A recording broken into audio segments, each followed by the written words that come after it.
कथित असहनशीलता के पर्वतों पर ध्यान मुद्रा में बैठने वाले बुद्धिजीवियों को अब हम पूर्व दिशा में देश के सबसे सहनशील राज्य में लेकर चलेंगे। ये एक ऐसा राज्य है जिसकी आंखों के सामने चीन की चमक दमक है और पैरों के नीचे सख्त सच्चाइयों वाली जमीन है, और इस राज्य का नाम है अरुणाचल प्रदेश। अरुणाचल प्रदेश को विकास से जोड़ने वाली 2000 किलोमीटर लंबी सड़क का तोहफा अब मिलने ही वाला है, और इस तोहफे के बारे में आज पूरे देश को जानना चाहिए। लेकिन इससे पहले हम आपको अरुणाचल प्रदेश से जुड़ी कुछ जरूरी बातें बताना चाहते हैं और वहां होने वाली रिपोर्टिंग को लेकर आपसे एक संवाद भी करना चाहते हैं। अरुणाचल प्रदेश भारत का उत्तर पूर्वी राज्य है जिसकी सीमाएं म्यांमार, भूटान और तिब्बत से मिलती हैं। जिस तरह कश्मीर पर पाकिस्तान की नापाक नजर हमेशा रहती है, उसी तरह अरुणाचल प्रदेश चीन और भारत के बीच सीमा विवाद का केंद्र है। चीन की सीमा के पास मौजूद अरुणाचल प्रदेश के कई गांवों ने आजादी के 69 वर्षों के बाद भी बिजली का सुख नहीं उठाया है। वहां बिजली अब तक नहीं पहुंची है। दूर दराज के कई इलाकों तक पक्की सड़कें भी अब तक नहीं पहुंची हैं। अरुणाचल प्रदेश के कई गांव और इलाके ऐसे हैं जहां मोबाइल फोन काम नहीं करते, लेकिन इन लोगों ने कभी भी सिस्टम की इस बेरुखी पर किसी से शिकायत नहीं की, कोई विरोध प्रदर्शन नहीं किया, भारत विरोधी नारे नहीं लगाए और पत्थरबाजी भी नहीं की। बल्कि आप अरुणाचल प्रदेश में जहां भी जाएंगे,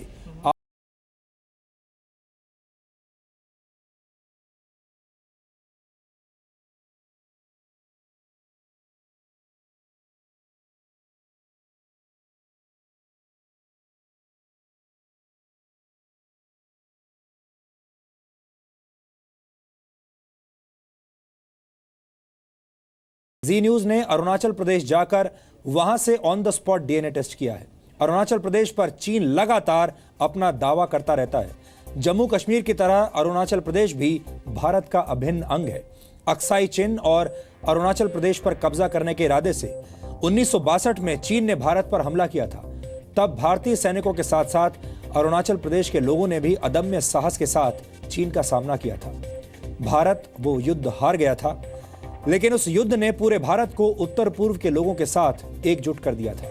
लेकिन इसके बदले में अरुणाचल प्रदेश को विकास का वो टॉनिक नहीं मिल पाया जिसका वो हकदार था। भारत चीन युद्ध के 54 वर्षों के बाद अब अरुणाचल प्रदेश में न सिर्फ सड़कें बिछाने की कोशिशें शुरू हुई हैं, बल्कि चीन की चुनौती से निपटने के लिए अरुणाचल प्रदेश की सुरक्षा व्यवस्था भी पहले से ज्यादा मजबूत की जा रही है।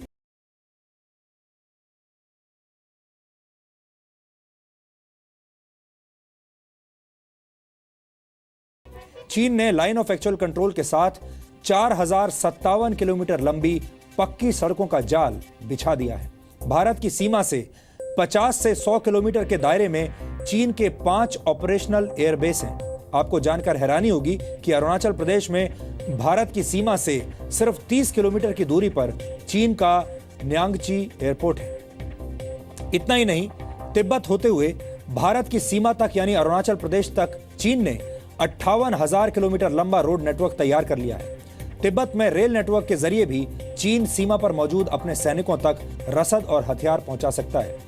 इस रोड, रेल और हवाई नेटवर्क की बदौलत चीन अपनी 30 सैन्य टुकड़ियों को भारतीय सीमा तक बिना वक्त गंवाए कभी भी पहुंचा सकता है। आपको बता दें कि चीन की ऐसी एक सैन्य डिवीजन में करीब करीब 15,000 सैनिक होते हैं।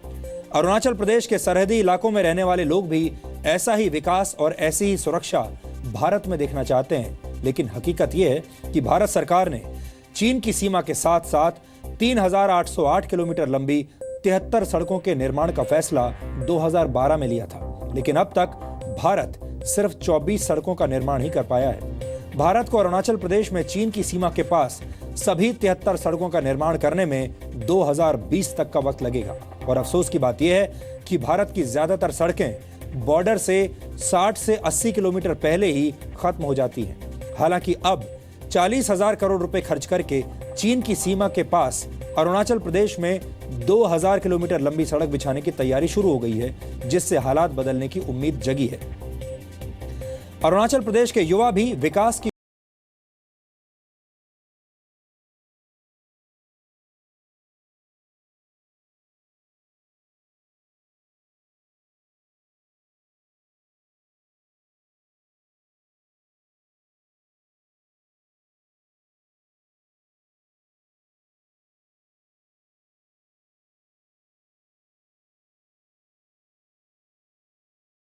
प्रदेश में चीन से सटी सीमा के पास रहने वाले लोगों की उम्मीदों का एक डीएनए टेस्ट किया है। ये वो जगह है जहां हमारे देश का मेन स्ट्रीम मीडिया कभी जाना पसंद नहीं करता।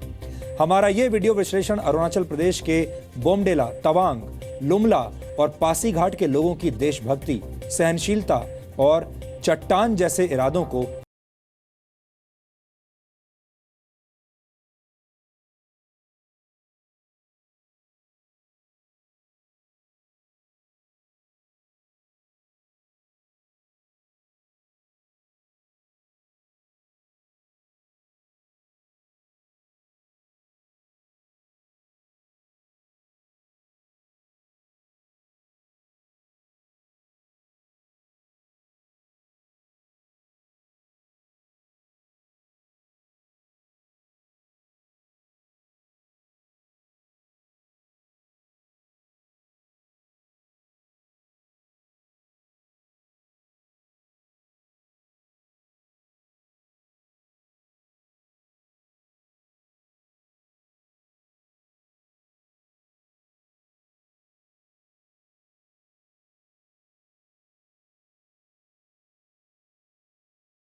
भारत के उत्तर पूर्वी राज्य अरुणाचल प्रदेश की आन बान शान सिर्फ और सिर्फ हिंदुस्तान से जुड़ी है।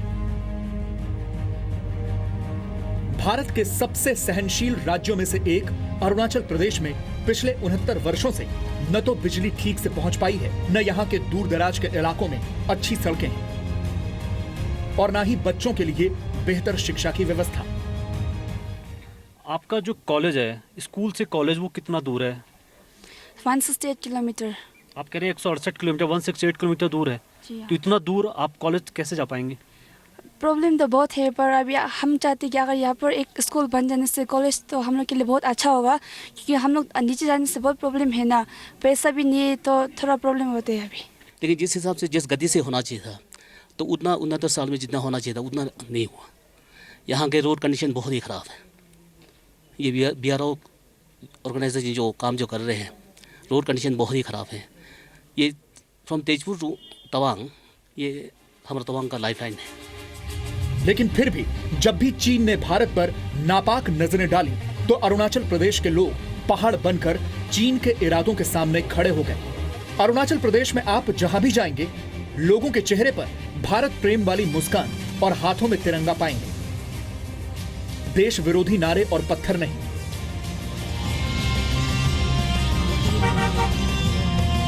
आज हम आपको अरुणाचल प्रदेश के तवांग, बोमडीला, पासीघाट और लुमला लेकर चलेंगे और आपको बताएंगे कि कैसे अरुणाचल प्रदेश का विकास न सिर्फ भारत की तरक्की के दरवाजे खोल सकता है, बल्कि चीन की हर चाल को नाकाम भी कर सकता है। हम इस वक्त गुवाहाटी में हैं और यहाँ से अरुणाचल प्रदेश के भारत चीन सीमा के बेहद नजदीक के उन इलाकों के दौरे पर हैं, जहां हमें जानने की कोशिश करेंगे कि इलाका पिछले 69 सालों में कितना बदला है और यहाँ कितना विकास हुआ है। हम ये भी जानने की कोशिश करेंगे कि 1962 की स्थिति से निपटने के लिए हम कितने तैयार हैं।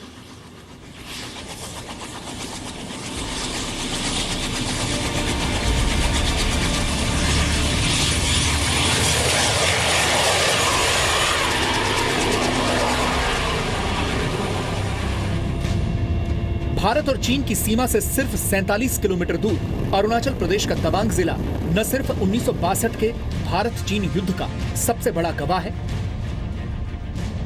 बल्कि यहां मौजूद वॉर मेमोरियल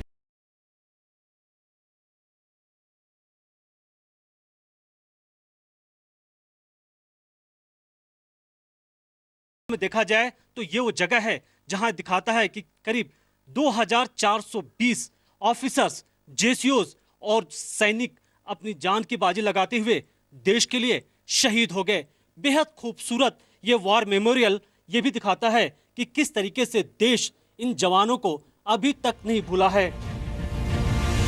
1962 के भारत चीन युद्ध के दौरान चीनी सैनिक तवांग तक घुस आए थे, लेकिन तवांग के लोग पहाड़ बनकर चीन के सैनिकों के सामने खड़े हो गए। 1962 की लड़ाई में चीनी सैनिकों ने इन्हीं इलाकों में घुसपैठ की और कुछ दिनों के रहने के बाद वो यहाँ से वापस चले गए। लेकिन जब तक चीनी सैनिक यहाँ मौजूद रहे, यहाँ के लोगों ने उनका जमकर विरोध किया। विरोध ऐसा कि चीनी सैनिकों के लिए लंबे वक्त तक यहाँ टिके रह पाना बेहद मुश्किल हो गया। चीन अरुणाचल प्रदेश को दक्षिणी तिब्बत का हिस्सा मानता है। तिब्बत पर दावा करने वाले चीन का तर्क है कि क्योंकि ल्हासा के बौद्ध मठ और तवांग के बौद्ध मठ के बीच ऐतिहासिक जुड़ाव रहा है, इसलिए तवांग भी चीन का हिस्सा है। तवांग में भारत का सबसे बड़ा बौद्ध मठ है। तिब्बत की निर्वासित सरकार हिमाचल प्रदेश के धर्मशाला में रहती है, लेकिन तवांग मोनेस्ट्री से दलाई लामा का लगाव चीन को नागवार गुजरता है। उस समय में जो चाइनीज के आक्रमण से वहाँ से भागने पड़ रहे थे, तो सबसे नज़दीक भारत के रास्ते यहीं से थे, तो उन्होंने यहीं से आए और यहाँ तवांग मठ में 2 दिन ठहरे। तो यहाँ में उस समय में जब 2 दिन ठहरे तो उस समय उसने सबसे पहले यहाँ में परवाज़ ने 2 दिन किए थे। रणनीतिक तौर पर सिर्फ तवांग ही नहीं बल्कि पूरा अरुणाचल प्रदेश भारत के लिए काफी अहम है। अरुणाचल प्रदेश में जरा सी चूक का मतलब होगा चीन का भूटान तक पहुंच जाना। तवांग पर कब्जे का सपना चीन इसलिए भी देखता है क्योंकि इसके जरिए वो भारत के सिलीगुड़ी कॉरिडोर यानी चिकन्स नेक पर कब्जा कर सकता है। ऐसा होने पर भारत के उत्तर पूर्वी राज्य भारत से कट जाएंगे। लेकिन भारत ने चीन की ऐसी किसी भी चाल को रोकने के लिए कमर कस ली है। भारत अब अरुणाचल प्रदेश में चीन से सटे इलाकों में करीब 2000 किलोमीटर लंबी सड़क बनाने जा रहा है। 30 से 40 हजार करोड़ रुपए का ये प्रोजेक्ट पूरा होते ही न सिर्फ भारतीय सेना चीन के साथ सीमावर्ती इलाकों में मजबूती के साथ खड़ी होगी, बल्कि अरुणाचल प्रदेश भारत के दूसरे इलाकों के साथ बेहतर तरीके से जुड़ पाएगा। ऐसे हमारा होम मिनिस्ट्री से एक प्रपोजल हमने किया था 2000 किलोमीटर का बॉर्डर एरिया में अरुणाचल प्रदेश को कनेक्ट करने के लिए रोड का हमने प्रपोजल भेजा था। उसमें डिफेंस मिनिस्ट्री से भी क्लियरेंस आया है। अभी तक चीन से सटे इलाकों में सिर्फ 20% सड़कों का निर्माण ही हो पाया है। खराब मौसम और बदहाल सड़कें न सिर्फ भारतीय सेना को मुश्किल में डालती हैं, बल्कि अरुणाचल प्रदेश के विकास में सबसे बड़ी बाधा है। जैसे कि आपने देखा होगा, आप जब आए होंगे यहाँ पे, तो इस एरिया में पहुँचने में तकरीबन 3 दिन लग जाता है गुवाहाटी से, जो कि हमारा नियरेस्ट रेलवे स्टेशन है और जहाँ तक एयरपोर्ट आता है। तो अगर आप देखेंगे यहाँ का क्लाइमेट ऐसा है कि तकरीबन 12 महीने में से 6 या 7 महीने बारिश रहती है और जो सड़कें वगैरह हैं वो बहुत बुरी तरह अफेक्टेड हो जाती हैं। तो यहाँ पे जो ट्रुप्स वगैरह है उनको कनेक्टिविटी की बड़ी परेशानी होती है। जो फॉरवर्ड में लोकेशन में जवान वगैरह हैं उनको उनका सामान, उनका राशन वगैरह पहुँचाने में बड़ी दिक्कत रहती है। जगह तो वही है, नेफा का इलाका है, बारिश बहुत होती है, मौसम का कुछ कह नहीं सकते। लेकिन शुरू से ही एयरफोर्स ने और आर्मी ने यहाँ बड़ा अच्छा काम किया है। और जो तकलीफ है पहले 30 साल पहले थी, 40 साल पहले थी, वही तकलीफ अभी भी है एयर मेंटेनेंस। एरिया तो सारे ही चैलेंजिंग हैं, लेकिन ये नॉर्थ ईस्ट का जो स्पेशल एरिया है, इसमें मौसम कभी भी बदल सकता है और मौसम की कोई गारंटी नहीं दे सकता है। आप चले हैं और ज़रूरी नहीं है कि आप वहाँ तक पहुँच सकें। ये सबसे अलग एरिया है। 1962 की लड़ाई में अरुणाचल प्रदेश के बोमडिला में भी भारत को काफी नुकसान उठाना पड़ा था। ऊंचे पर्वतीय इलाकों में युद्ध का अनुभव न होने से भारतीय सेना को काफी मुश्किलें पेश आई थी। हम इस वक्त बोमडिला में हैं। बोमडिला वो इलाका है कि जब 1962 की लड़ाई में चीनी सैनिकों ने इस पूरे इलाके पे कब्जा कर लिया था, उस वक्त भारतीय सेना ने अपने अदम्य साहस का परिचय दिया था। भारतीय सेना के पास ना तो उस वक्त पहनने के लिए खास कपड़े थे और न ही बर्फीले पहाड़ों पर चढ़ने के लिए बने खास रबर के जूते। 69 वर्षों में न सिर्फ सेना की तैयारी बेहतर हुई है, बल्कि पूरे अरुणाचल प्रदेश समेत बोमडिला में विकास की रोशनी भी दिखाई देने लगी है। हालांकि अब भारत सरकार की कोशिशों की बदौलत हालात बेहतर होने लगे हैं। इसके चलते अलग अलग स्कीम है यहाँ पर, border area development scheme, multi sectoral development scheme, जिसमें अलग अलग एरिया, स्पेशली जो बॉर्डर के पास बहुत दूर दराज के स्थान है, वहाँ पर स्कूल बनाए जा रहे हैं, सब सेंटर बनाए जा रहे हैं, आंगनवाड़ी सेंटर बनाए जा रहे हैं, क्योंकि इन स्कूलों में टीचर रहेंगे, उनके लिए क्वार्टर भी बनाए जा रहे हैं। अरुणाचल प्रदेश के लोग अभी भी बुनियादी सुविधाओं का अभाव झेल रहे हैं। अरुणाचल प्रदेश के बच्चों को स्कूल से कॉलेज जाने के लिए सैकड़ों किलोमीटर का सफर तय करना पड़ता है। शिक्षा, स्वास्थ्य और बिजली के क्षेत्र में काफी काम किया जाना बाकी है। पिछली कई सरकारों ने उत्तर पूर्व के राज्यों की जो अनदेखी की, उसका खामियाजा आज भी यहाँ की जनता भुगत रही है। बमडिला से तवांग तक रास्ता कैसे बहुत ख़राब है, लेकिन काम तो चल रहा है, लेकिन एक पहाड़ी इलाका होने की वजह से रास्ता को आगे बढ़ नहीं पा रहा है। हम चाहते हैं कि हमारे सब जो जनता का एक ख्वाहिश है कि एक अच्छा सड़क यहाँ पे बन जाए, ताकि आज इस 21वीं सदी में जो समय का जो अभाव जो सबको अब आज के दिन में जो सबको झेलना पड़ता है, उसमें हम चाहते हैं कि हमारा जो ट्रैवलिंग डिस्टेंस जो जितना कम हो सके, उसके लिए हमारा एक निवेदन है। हिली टेरेन है, तो यहाँ में छोटा छोटा बस्ती है, क्लस्टर बस्ती है, स्कूल बना दिया, इंफ्रास्ट्रक्चर तो बन गया, लेकिन वहाँ सफिशिएंट टीचर नहीं होने के कारण से यहाँ जो क्वालिटी एजुकेशन, जो जिस प्रकार का जो एजुकेशन बच्चों में मिलना चाहिए, वो पूरा नहीं हो पा रहा है। लेकिन अब भारत सरकार ने अरुणाचल प्रदेश पर पूरी तरह ध्यान देना शुरू कर दिया है। अरुणाचल प्रदेश में न सिर्फ जमीनी विकास पर जोर दिया जा रहा है, बल्कि हवा से चीन पर वार करने की क्षमताओं को भी नया रंग देकर पुख्ता तैयारी की जा रही है। चीन के पास अरुणाचल प्रदेश में एक ऐसा लड़ाकू विमान उतरा जिसने 54 सालों बाद पहली बार रेड आर्मी की आंखों में आंखें डालकर चुनौती दी है। भारतीय वायुसेना के सबसे मजबूत विमान सुखोई 30 MKI अब अरुणाचल प्रदेश में भारत की सुरक्षा में तैनात हो गया है। इतिहास में पहली बार अरुणाचल प्रदेश के सबसे पुराने शहर पासीघाट के एडवांस लैंडिंग ग्राउंड यानी ALG में सुपरसोनिक लड़ाकू विमान सुखोई 30 MKI को उतारा गया। अब देखो, एक तरह से ये पहली बार है कि कोई भी लड़ाकू जहाज, फाइटर एरोप्लेन अरुणाचल प्रदेश में लैंड किया हो। पर इससे हमारी जो कैपेबिलिटी है, हमारे पोटेंशियल है फॉर मूविंग फोर्सेस फॉरवर्ड, ये इस पे पॉजिटिवली एक कदम आगे। अरुणाचल प्रदेश में पासीघाट जैसे 5 फॉरवर्ड एयरफील्ड्स को दोबारा शुरू किया गया है। ये एडवांस लैंडिंग ग्राउंड है मेचुक, पश्चिमी सियांग, जाइरो, अलोंग और बालों।